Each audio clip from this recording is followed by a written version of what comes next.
On today's episode of the Access Blockbusters Pod, Barbie 2, the sequel to one of the biggest movies of all time, is in crisis. And it's really interesting to hear why. Also, the DCU continues to just have bad news as the Waller and Paradise Lost shows have been shelved. They are no longer in active development. We'll talk about what that means for the DCU. Nicholas Hoult makes the jump from the DCU to the Harry Potter world as he has been cast in Harry Potter Season 2. And X-Men 97 Season 2 wraps up with an interesting finale. All that and so much more on today's episode of the Access Blockbusters Pod, starting right now.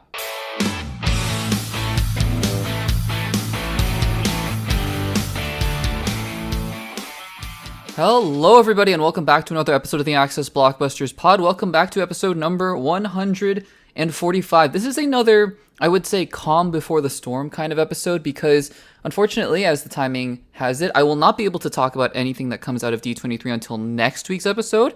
However, we are obviously expecting a lot of really interesting things to come out of that. And so I'll be also trying to do my best to make those breaking news videos and whatnot. So stay tuned for that. But in the meantime, some really interesting stuff going on in movies and TV. Barbie 2 is in some interesting trouble, interesting waters, and I have some thoughts on that. And then, of course, we talked about the DCU projects and whatnot. So a lot of fun stuff to talk about here today. If you haven't subscribed to the Access Blockbusters Pod YouTube channel, which is where you are watching if you're on YouTube, then make sure to do so. And even if you're listening on the audio platforms, make sure to do so as well. And vice versa on the audio platforms, Spotify, Apple Podcasts, and Overcast. If you would like to listen to the audio platforms, leave a rating, leave a review, all of that good stuff. Without further ado, guys, let's get into today's topic. Alrighty, let's wrap this thing up, shall we? X-Men 97 Season 2, Episode 9. This is going to be a full spoiler discussion for not just the finale of X-Men 97 Season 2, but also just some quick thoughts on the season as a whole, especially as the finale pertains to the entire season. So if you have not seen either Episode 9, the finale of X-Men 97 Season 2, or just the season in general, then make sure to save this segment, save the podcast for later, as we will be diving into full plot details and spoilers ahead. You have been warned.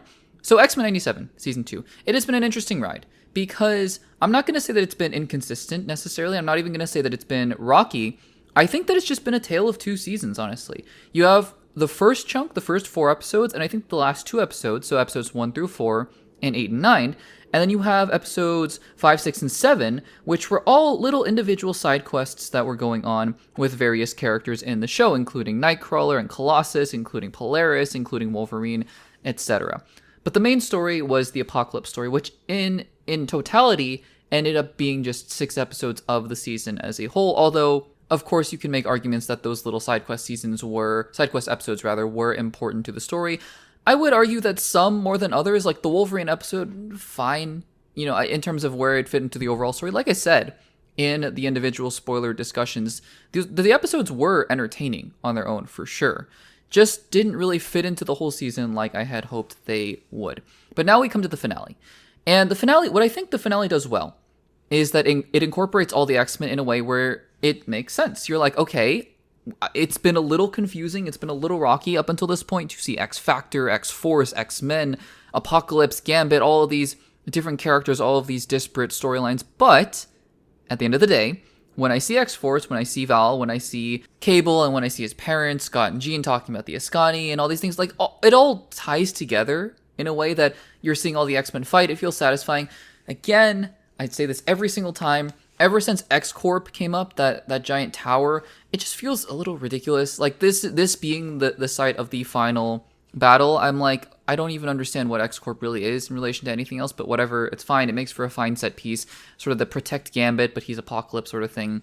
And so that's fine. That's well and good. But again, I think it's an entertaining way to have all of the X-Men together fighting and being on screen showcasing their power. I also think that, like I said, when we got to the Rogue and Gambit episode, that one of the best things about that episode and about this finale is that the center of this episode is Rogue and Gambit, really. It's really Gambit more so, but I think that just having Rogue and Gambit be the center of this, I think what it does in effect is it takes a story that could have more global or cataclysmic or apocalyptic, no pun intended, stakes, which it does, but it takes it and makes it feel a lot more personal. It makes it feel more grounded in the characters that we're watching, and I love that about this episode.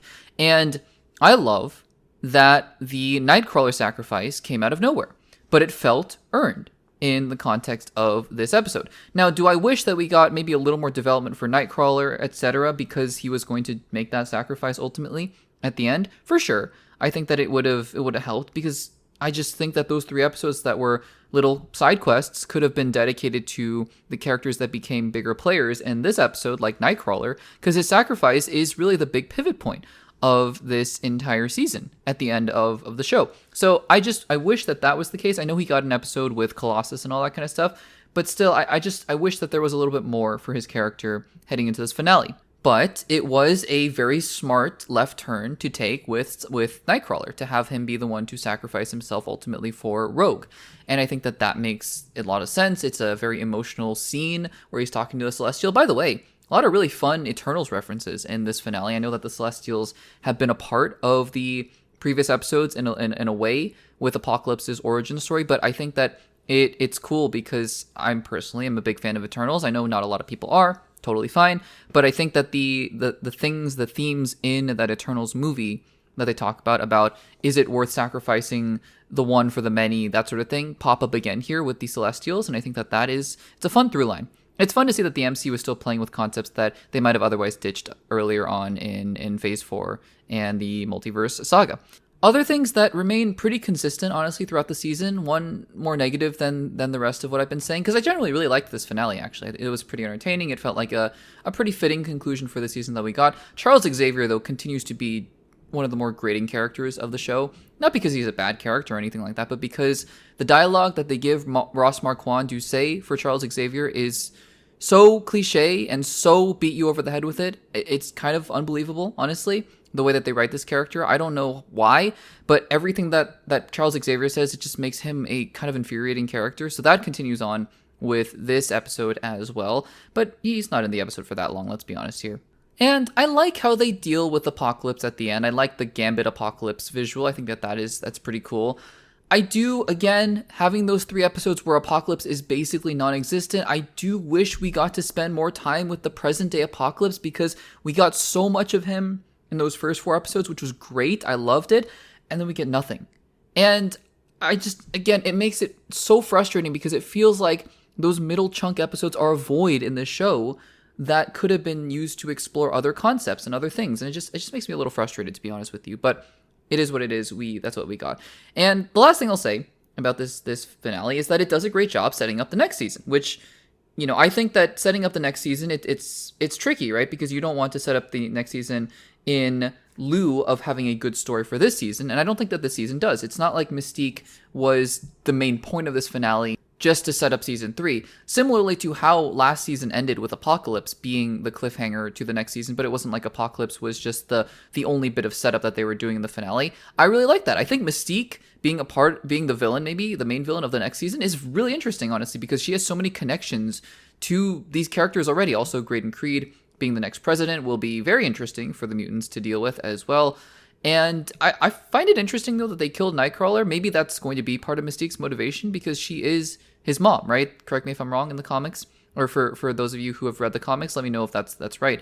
But I think that is interesting. On the one hand, maybe that's motivation for her. On the other hand, would have been interesting to see her dynamic with Nightcrawler. So, I don't know. We'll have to see about that. Look, overall, I said it many times in this segment, I like this season. I thought it was really good. Comparing it to last season, it's been a long time since I saw the last season, but I think I like this one a little bit more. But again, those middle chunk episodes being what they were did frustrate me quite a bit, because I just wish we devoted that time to other things. The Wolverine episode, fun, fine. The Polaris episode, I think, was more interesting than others, and I think set up her character nicely, although she got one scene, basically, of dialogue in this final episode, so that felt, I don't know, a little lackluster in the end. And then the Nightcrawler episode, I think was good, but didn't do a whole lot to set up his emotional stakes in this episode, in my opinion. I think it was fine and good, but again, just wish that there was more of that for this character. So I like this season. I wouldn't say I loved it. I'll of course be tuning in whenever X-Men 97 Season 3 comes out, but I don't think that this is my favorite show of all time. I think that it's fun. Again, I acknowledge I don't have the same nostalgia for this show as a lot of other people do, but I definitely enjoyed watching these 9 episodes along with you guys. What did you think about X-Men 97 Season 2 as a whole, and what did you think about the finale, Episode 9? Let me know in the comments down. Alrighty, 2026 is shaping up to be one of the biggest years for pop culture. Movies and television shows, Spider-Man Brand New Day, Project, Hail Mary, The Odyssey, and then later on in the year, of course, Avengers Doomsday and Dune Part 3. Another major franchise, though, that is making its return in the form of a reboot, as we've talked about a couple times on this channel before, is Harry Potter. Now, say what you will about the creator of Harry Potter, J.K. Rowling, and trust me, there are so many things to be said about things that she said, and so we're not going to get into that here. There are plenty of articles and things like that that discuss all those things. We're not here to get into that, regardless of what you think about her as an individual. The Harry Potter franchise in itself is beloved. It is absolutely beloved. And it's interesting because a lot of actors even have come out in recent days saying they disagree with J.K. Rowling, but they still have love for the Harry Potter series, which is where I feel like a lot of people are coming in terms of their views on this series. Anyways, that's the whole aside. But for the time being, we have Harry Potter news to focus on because the first season of Harry Potter and the Philosopher's Stone, as it is entitled, is coming out this Christmas, which is, I think, exciting. I think the first trailer did a lot to capture what I felt like was the, pun intended, magic of the original series and the books. And now, first of all, we've had confirmation for a while that they were going to be filming Season 2 before Season 1 even came out. And now we have a very interesting piece of casting news here, as none other than Lex Luthor / Hank McCoy Beast himself, Nicholas Hoult, will be joining the cast of Harry Potter Season 2, Harry Potter and the Chamber of Secrets, as Professor Gilderoy Lockhart. Now, for those of you who know the Harry Potter mythology and lore, you know that this is a very interesting role, right? We have the books, of course, but we also have the template that the great Sir Kenneth Branagh brought to the big screen in the original Harry Potter and the Chamber of Secrets movie. And again, I'm not going to give away anything, although I know that Harry Potter has been out for a long time, but just in broad brushstrokes for the character, this is a very interesting character because there are a lot of ways that you could go with portraying a character like this. It's a very eccentric character. It's a character that might have more layers to him than one might expect at the beginning of the movie. But then again, it's interesting. Like, how do you perceive this character when you see him for the first time? Is there more to him? And obviously, Kenneth Branagh played him, from what I remember, I haven't seen the movie in a long time, but played him in a more whimsical, kind of bumbling fashion, which I feel like was pretty accurate to the book from what I remember. So Nicholas Hoult, right? Nicholas Hoult, I think he did a good job as Lex Luthor. Now, that version of Lex Luthor is it is a little bit over the top kind of Lex Luthor, but still grounded enough to be a supervillain. And I think his other main character that I know him from, obviously, is X-Men as Beast, and he was a pretty muted, and I don't say muted in a derogatory way, I actually mean that in a pretty complimentary way, because Hank McCoy is supposed to be the scientist version of the Beast, but then when the Beast comes out, it's the more animalistic fighter version, although from what I've seen in X-Men 97 and in the comics and even at the end of the Marvels, there are more versions of Beast where it's a little less like Hulk and it's a little bit more just, he's just a scientist, but he just happens to be blue. More like the Kelsey Grammer version even in the original X-Men. But I think that the first class version of X-Men kind of portrayed it more like the Hulk. But anyways, that's the whole aside. I've just seen Nicholas Hoult really in those two roles prominently. So I'd be very interested because this is a very interesting piece of casting because I suppose this is a spoiler for Harry Potter, but Lockhart is one of those characters who will not appear in a whole lot of Harry Potter if they do the eventual 7 or even 8, 9 seasons, however they want to split it up. If they do all of the seasons, Lockhart is not a character that Nicholas Hoult is going to have to sign, quote unquote, sign his life away to, which, I mean, he's already Lex Luthor in the DCU. So imagine having to be a character like Snape, for example, or Dumbledore, or McGonagall, characters that are going to be there throughout the entire series, and then on top of that being a DCU mainstay supervillain. And to me, that was part of the fun of the original Harry Potter series, was having bigger actors come in and play roles that weren't necessarily one-offs, like Sirius Black or like Remus Lupin, for example. You have David Thewlis, you have Gary Oldman, you have a lot of really fun actors coming in to play roles that aren't necessary for every single movie, or even in certain movies just have a couple scenes, but they're fun roles. And I think that Lockhart is an interesting one because it's kind of similar to that. I think it's going to be a role that Nicholas Hoult can put a unique stamp on because, while, again, Kenneth Branagh was pretty iconic and definitive in his performance, I think that there's a lot of room to play with that kind of character who can be pretty eccentric, like we talked about before. So I think this is a fun role for Nicholas Hoult. I haven't seen him also use his British accent before in a major way. Again, I haven't seen a whole lot of his filmography, to be honest with you. So this is going to be one of the first roles that I see him where he has a British accent. He's been American in most everything that I've seen him in, has an American accent. So that'll be interesting. And again, I'm just kind of curious to see what kind of flavor, if you will, he brings to a character like Lockhart. So we'll have to see. We're probably not going to get the answer to that until mid next year, late next year, where we get a trailer for season 2, and then probably, hopefully, these seasons come out yearly, and then we'll get to see what that looks like next Christmas, we hope. So guys, what do you think of this casting news for Nicholas Hoult as Professor Lockhart in Harry Potter season 2? Let me know in the comments down. Alrighty, so Lanterns is coming out soon, and honestly, I've said this many times before, I am incredibly excited for Lanterns. I think that Lanterns has looked like the best that the DCU has to offer thus far. I was mildly excited for Superman. We covered all of that leading up to it, the trailers and all the excitement, and you can go back and check out my review. I did like Superman. I did. It was fun, a fun movie. It wasn't my favorite thing that I've ever seen, but I did enjoy the movie. But then, I feel like since then, the DCU has just been, and even before that with Creature Commando Season 1, it's been a little bit of a rocky ride and not my personal favorite, to be honest with you. And again, there's no inherent DCU, anti-DCU bias or anything like that. I take the projects individually, I take them as they are, how they hit me, and there's nothing more than I want for the DCU to succeed as long as it's putting out good products, right? It's just that with Supergirl, I frankly did not like that movie. Peacemaker Season 2 I thought was kind of a mess, although there were parts of it that I enjoyed, and now we're here. And Lanterns to me has looked like the most promising thing that the DCU has to offer thus far, and I'm actually incredibly excited to see Lanterns. However, Lanterns is one of the few projects in the DCU thus far that was part of that original slate and is still coming out. And amidst all of the talk about Booster Gold and the Authority and other different projects that we've talked about, and no sign of Swamp Thing anywhere, because all those projects, remember that initial DCU slate launch, the first chapter, chapter 1, Gods and Monsters.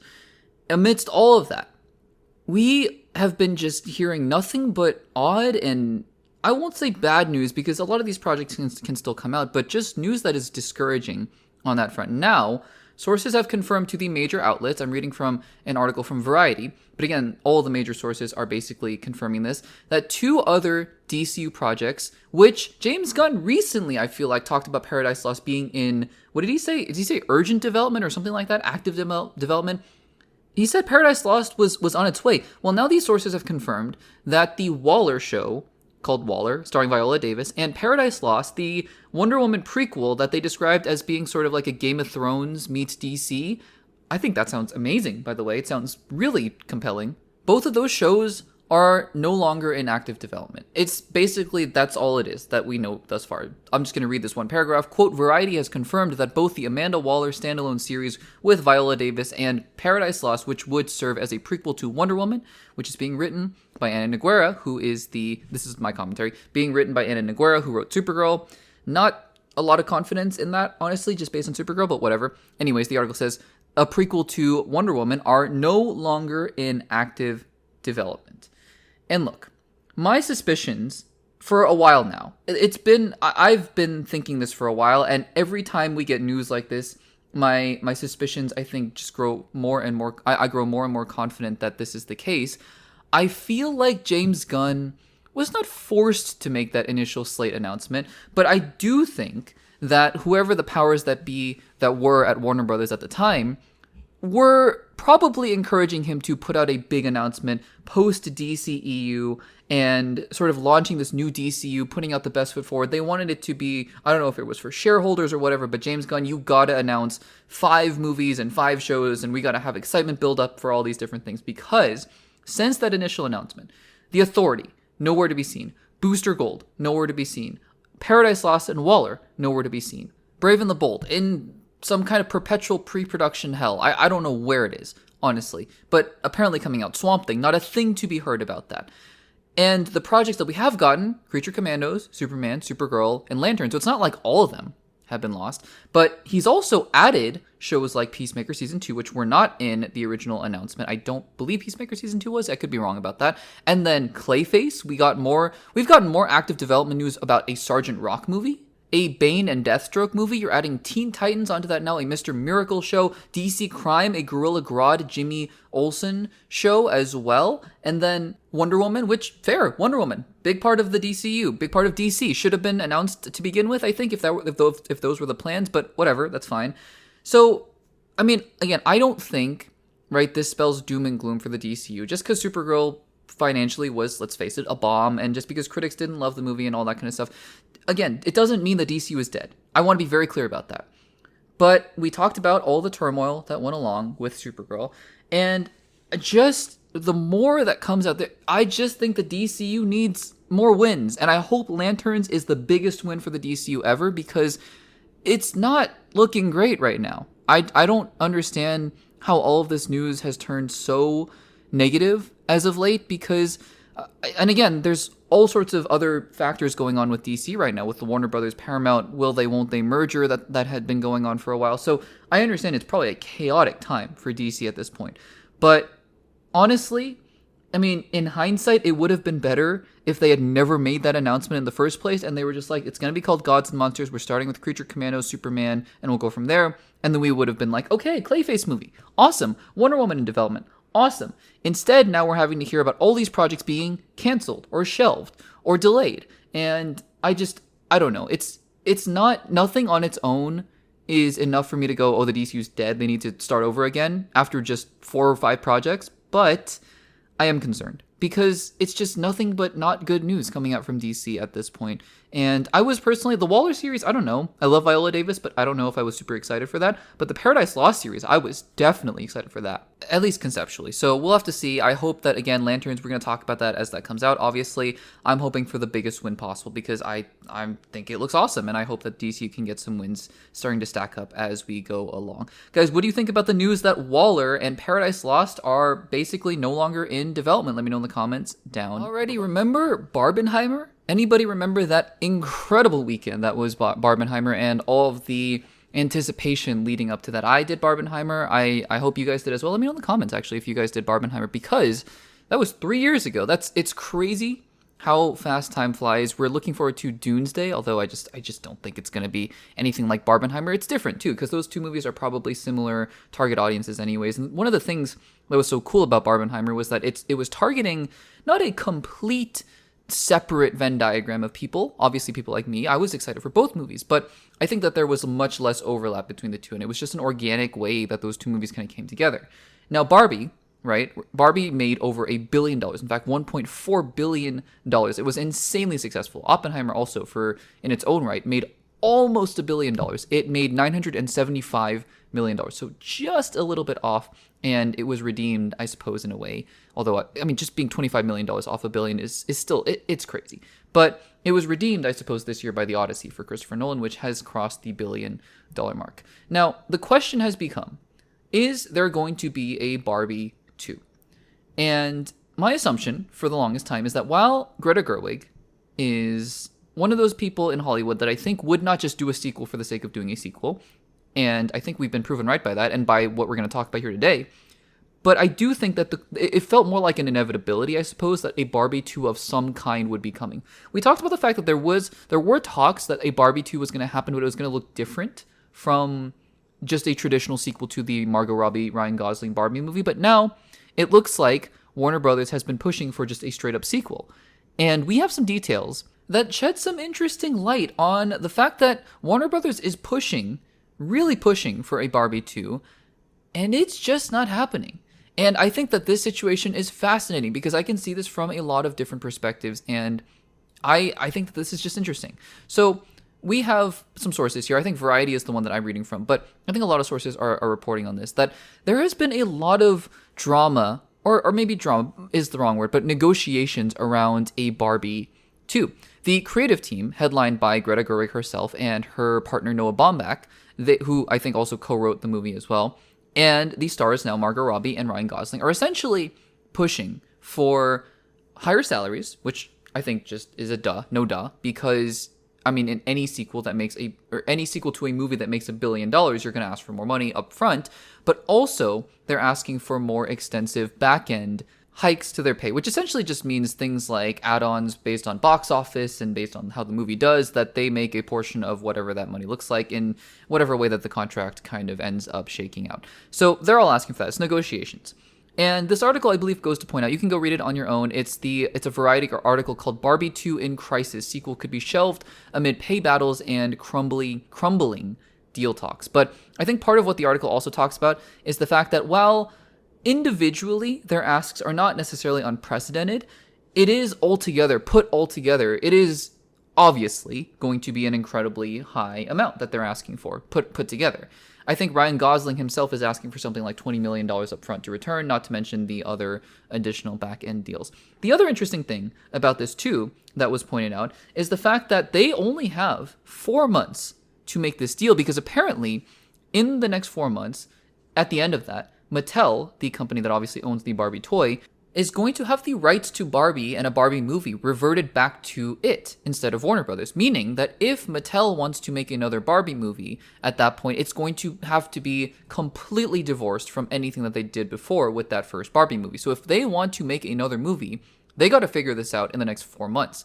And the fascinating thing about all of this is that the article goes on to say that Warner Brothers has made 6 separate offers, 6 different offers to the cast and crew of Barbie, according to the sources, over the last 3 years. And every single one of those has been rejected. So here we have a situation where Warner Brothers is being asked to pay, let's be honest here, and you know, I'm generally not going to be the one to defend these giant mega studios and corporations and things like that, but just to be upfront, Warner Brothers is being asked to pay a huge, hefty sum of money to make a sequel to a movie that admittedly made $1.4 billion. And on the other hand, Margot Robbie and Ryan Gosling and Noah Baumbach and Greta Gerwig are asking for more money on their end because they helped to steer a $1.4 billion movie. It is an interesting look into the world of negotiations as it pertains to the movie industry. And it will be, I think, just a matter of, is one party going to blink? And I don't know. Frankly, I don't know. I wish I could tell you that I think it's going to lean in one direction. I could see a world where the offers don't go much higher than this, and whatever the offers are. I think the article goes on to say that I think the front end offers, just the salary, I think that they're happy with in general, but it's the back end deals that they're still looking to raise a little bit further. And I could see a world where it's just not going to get there, and the movie is just not going to get made. I could also see a world where Warner Brothers is like, this is a $1.4 billion movie, and we have to make a sequel, and we're just going to do whatever they ask for, which I could see both. Now, Dan Murrell, if you don't know Dan Murrell, he's a pretty popular YouTube movie critic. He has made the point that from the Warner Brothers side, it's not a slam dunk, right? Because there was a somewhat analogous, although there are 2 different movies, obviously, but a somewhat analogous scenario that happened recently with Joker. Joker made $1 billion. And they basically gave Todd Phillips and Joaquin Phoenix carte blanche to do whatever they wanted with the sequel. And the sequel bombed. The sequel absolutely bombed. So maybe they'd be forgiven for being a little bit gun shy of saying, well, we'll just give you whatever they want. Because part of this is also that Greta Gerwig and Noah Baumbach apparently have an idea for the sequel, and they're not willing to share any of it until the deal gets signed. So that might be part of it as well, that they're just a little bit gun shy. At the end of the day, this is a unique situation. I might lean a little bit towards the side of this getting made, Barbie 2 getting made, because, and this is just purely looking at precedent here. I have a list. We're gonna list off a bunch of movies here. Bear with me, but just to make a point here, I have the list of every single movie that has made $1 billion internationally, and I think we'll go through the list here. I think all but 3 are either sequels themselves, have sequels, are reboots, have a reboot, or have one of those things in active development. I'm going to go through this entire list here. Bear with me. It's going to take just a minute here. Jurassic World Dominion, The Dark Knight, Super Mario Galaxy movie, Michael, which is going to get a sequel. They've been talking about this for a while. It's going to get a sequel. The Hobbit, An Unexpected Journey, Alice in Wonderland, Zootopia, Finding Dory, Harry Potter and the Sorcerer's Stone, Despicable Me 3, Lilo and Stitch, a remake, Star Wars Episode 1, The Phantom Menace, Pirates of the Caribbean, On Stranger Tides, Aladdin, I think the remake, Rogue One, A Star Wars Story, Moana 2, Pirates of the Caribbean, Dead Man's Chest, Toy Story 3 and 4, Star Wars The Rise of Skywalker, Joker, there it is, Joker, Dark Knight Rises, Toy Story 5, Jurassic Park, Transformers Age of Extinction, Skyfall. The Odyssey is the first one I can see on this list here that I don't think will ever get a sequel to The Odyssey. obviously. So I think that that's one. It's a unique case here, but obviously all the rest of them fit those criteria. Transformers Dark of the Moon, Captain Marvel, Spider-Man Far From Home, The Lord of the Rings, Return of the King, Aquaman, Captain America Civil War, Minions, Iron Man 3, The Fate of the Furious, Incredibles 2, Beauty and the Beast, Frozen, Jurassic World, Fallen Kingdom, Star Wars The Last Jedi, Deadpool and Wolverine, Harry Potter and the Deathly Hallows Part 2, Black Panther, the Super Mario Bros. Movie, Age of Ultron, Avengers Age of Ultron, Barbie, there's the second one, Barbie, Frozen 2, Avatar Fire and Ash, Top Gun Maverick, Furious 7, The Avengers, The Lion King, Jurassic World, Spider-Man Brand New Day, Inside Out 2, Zootopia 2, Spider-Man No Way Home, Avengers Infinity War, Star Wars The Force Awakens, Titanic, third one, right? The third one, unique case, Neja 2, the Chinese movie, Avatar The Way of Water, Avengers Endgame, and Avatar. So again, by my count, there are 3 movies on that list that don't have a sequel, are not a sequel themselves, do not have a reboot, are not a reboot themselves, or have any of those things in active development. Titanic, Barbie, and The Odyssey. And I just think that based on precedent, it looks like Barbie 2 is probably going to happen, but who knows, right? Who knows? This situation is tricky, as the article has pointed out, and we'll see where we go from here. It'll be a very interesting story to follow up on as the days go on. Guys, do you think, ultimately, that Barbie 2 is going to get made? Do you think that the Warner Brothers parties are going to align with the negotiating parties with Margot Robbie and the cast and crew? Let me know in the comments down below.